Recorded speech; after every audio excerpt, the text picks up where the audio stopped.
muitas vezes a vontade que a gente tem é de voltar para Emaús. Porque Emaús é o lugar distante do nosso propósito.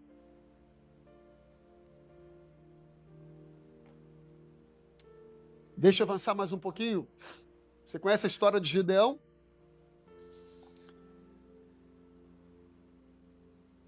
Gideão era um cara tão medroso, irmão. Mas tão medroso, que ele malhava trigo no lagar. Ele malhava trigo no lugar que era para pisar uvas, correto? Porque ele estava com medo dos midianitas. O povo de Israel enfrentava uma grande perseguição ali, uma grande guerra. E ele com medo, escondido, sem forças. Ah, irmão, isso é extraordinário. Porque quando o anjo do Senhor aparece a ele, já fala assim: fala, Gideão, varão valoroso. Porque você não é o que é por conta da força do seu braço. Você é o que é por conta do que o Senhor diz que você é.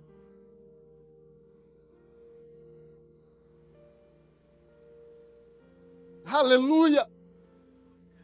Fala, varão valoroso.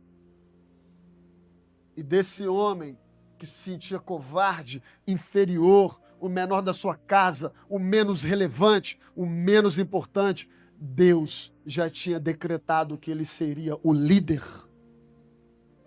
de 300 homens que derrotariam todo um exército inimigo. Eu te pergunto, se ele fez com Gideão, por que não pode fazer com você?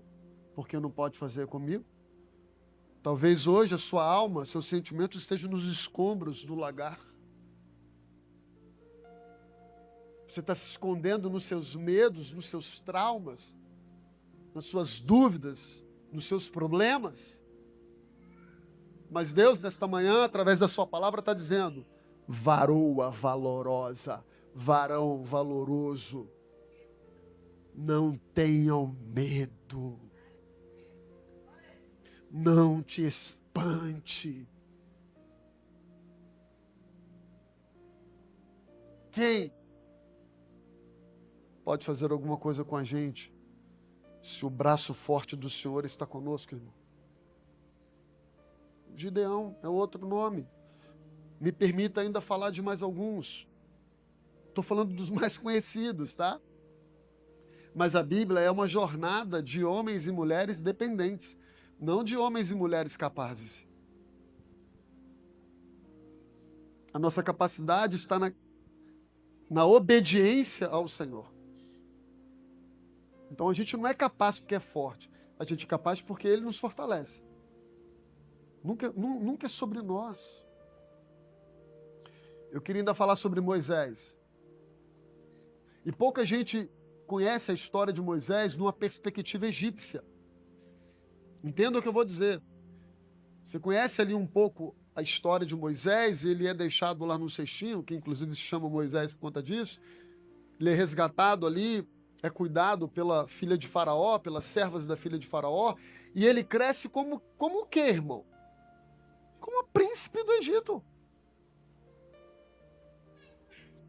Um príncipe tem tudo aquilo de que um homem precisa para ser o quê? Eu gosto assim, quando a igreja participa. Capacitado. Tem a melhor comida, tem a melhor roupa, tem o melhor professor, tem as melhores cuidadoras, tem tudo bom e do melhor.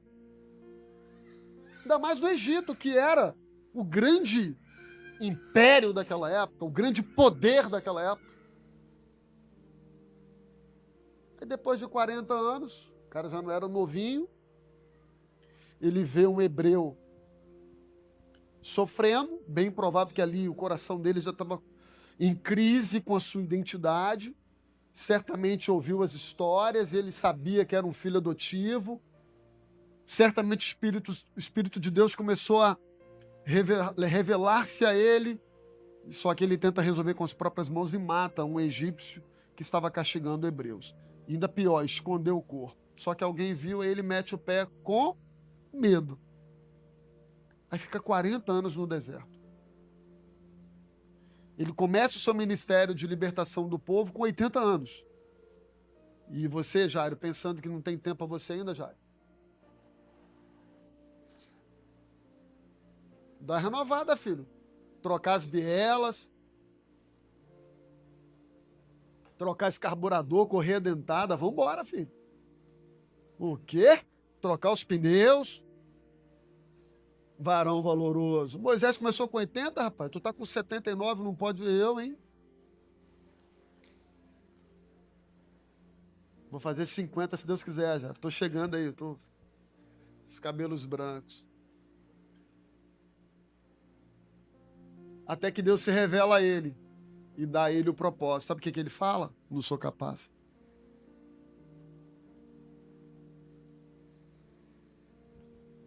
Eu não tenho retórica para isso, eu não tenho habilidade linguística para ser um líder de um povo. É assim que às vezes a gente se sente. E Moisés, irmãos, foi um dos homens. Meu Pai do céu. Pensa nas experiências que Moisés teve, irmão. Você tá doido. Mas posso te falar? Em algum momento ele se sentiu fraco. É por isso, irmão, que o poder de Deus se aperfeiçoa na minha e na tua fraqueza. Aquele homem é colocado de pé e ele chega diante de Faraó e fala: eu vim aqui em nome do Senhor dos Exércitos, o Deus de Israel, liberta o meu povo. E foi cumprir o seu propósito. A gente poderia falar de Pedro. Pedro era um cara falastrão. Era um cara líder nato. Sempre se apresentava ali entre os apóstolos como um diferencial. Como que está na frente, como que vai. E pá. Mas na hora que ele foi confrontado, ele negou 3 vezes, porque teve medo, porque se sentiu fraco. Essa história terminou assim? Não.